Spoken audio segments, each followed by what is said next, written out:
एक बार गोधन के दिन एक लड़की जो थी वो पूजा कर रही थी, लेकिन वो बहुत उदास थी। वो उदास थी इसलिए क्योंकि उसका कोई भाई नहीं था और वो सोची कि सब लोग कितना हुलस हुलस करके पूजा कर रहा है, लेकिन मेरा तो कोई भाई ही नहीं है। तो उसको एक आकाशवाणी हुआ और बोला कि देखो, तुम उदास मत हो, तुम बाहर जाओ और जो तुमको सबसे पहले दिखाई दे ना, उसी को तुम अपना भाई बना लो, और अब से उसके बाद से तुम दोनों जो है वो भाई बहन बन जाना। तो वो लड़की जो थी वो बड़ी नहीं थी, छोटी सी बच्ची थी। तभी बच्चा ही लोग इस तरह से उदास हो सकता है, क्योंकि उनका मन बहुत निश्चल होता है। तो वो जब बाहर गई ना, तो उसको देखी कि एक नाग जो है वो जा रहा था। तो नाग को बोली ना, भैया भैया भैया भैया करके नाग को पकड़ के अंदर ले आई और बोली ना कि तुम ही मेरे भाई हो। अब से हमको ऐसा आकाशवाणी हुआ है कि जो पहला मिलेगा वही, उसी को हम अपना भाई बना लें, और हम जब बाहर आए तो तुम ही हमको सबसे पहले दिखाई दिए, तो अब से तुम मेरे भाई हो। तो वो नाग जो है वो बोला कि नाग तो बहुत ज़्यादा मतलब प्रतिष्ठित प्राणियों में से एक आता है, जीव जंतु में।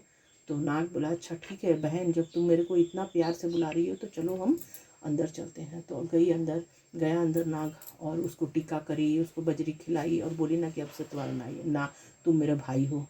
तो नाग बोला कि ठीक है, तुम मेरे को इतना मेरे लिए करी हो, मेरी लंबी आयु के लिए तुम्हें इतना प्रार्थना करी हो, गोधन कुटी हो, तो चलो अब मेरा ये फर्ज है कि हम तुमको कोई उपहार दें। तो तुम चलो, हम तुमको नागलोक ले चलते हैं। तो बोली कि ठीक है, हम कैसे जाएंगे नागलोक? बोली उसका भी बच्चे चिंता मत करो, हम तुमको लेके जाएंगे। तो नागलोक उसको जैसे ही बिल के पास पहुंचा तो बोला ना वो कि तुम मेरा पूंछ पकड़ लो, और तुम पूंछ पकड़ोगी तो हम जैसे जैसे अंदर ससर के जाएंगे तुम भी मेरे साथ अंदर चली जाओगी। तो बोली ठीक है। तो वो जो है उसका पूंछ पकड़ ली, और नाग जैसे ही अंदर गया बिल में तो ये भी चली गई। और जब अंदर गई तो देखी कि बहुत बड़ा महल था अंदर में, और हर महल में एक रूम था, उसमें सब में हीरा जवाहरात बहुत खजाना भरा हुआ था। तो उसका भाई बोला कि देखो, तुमको जो कुछ भी लेना हो यहाँ से ले लेना, लेकिन एक रूम में बोला कि इस रूम में तुम मत जाना। तो बोली ठीक है, हम नहीं जाएंगे, और वो खूब सारा धन दौलत ऐसे करके ले ली। तो क्या हुआ कि लेकिन उसको तो मन में ये उत्सुकता हो गया कि मेरा भाई मेरे को एक रूम में जाने को क्यों मना किया। तो मन जब उत्सुकता से भर जाता है तो आदमी वही काम करता है जिसके लिए मना किया जाता है। तो क्या की कि वो उस रूम में चली गई, तो देखी कि टोकरी उल्टा रखा है। तो सोची कि टोकरी के अंदर क्या होगा।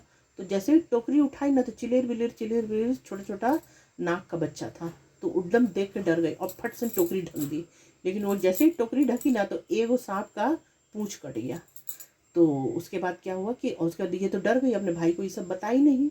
और भाई को जब नहीं बताई, और खूब सारा धन दौलत लेकर के ये आ गई और अपने घर पे। और तो उसके पीछे क्या हुआ कि नाग जब अपना बच्चा लोग के पास पहुंचा, नाग नागिन, तो देखा कि एगो नाग का बच्चा का जो पूंछ कटा हुआ, तो बोली कि देखो ये क्या, कैसे तुम्हारा ये पूंछ कट गया? तो बोला पता नहीं कौन था, तो टोकरी उठाए और ढप सुन टोकरी बंद किया तो मेरा पूंछ कट गया। तो बोला अच्छा अच्छा, तो समझ गया कि वही लड़की आई होगी। तो बोली अरे कोई बात नहीं, कोई बात नहीं, ऐसे करके इस तरह से हर साल वो गोधन में जाता था, और जाकर के अपनी बहन से लेता था ये, और उसको उपहार देता था, मतलब आशीर्वाद लेता था अपनी बहन से, टीका करवाता था, बजरी खाता था।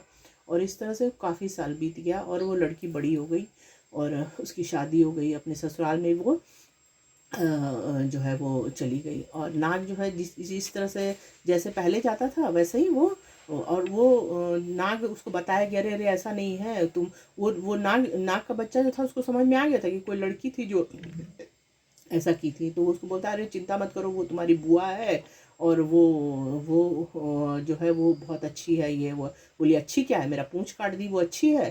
तो फिर उसके बाद बोला कि फिर उसको उसको ले, जब वो बड़ा हो जाता है नाग का बच्चा, तो उसको ले करके गोधन के दिन जाता है। बोले चलो आज तुमको हमारी बुआ से मिलाते हैं, तुम्हारी बुआ से मिलाते हैं। तो बोला ठीक है। तो बोले क्या मिलने जाएंगे, मेरा पहले तो मेरा पूंछ काट दिया, पता नहीं और क्या क्या करेगी वो।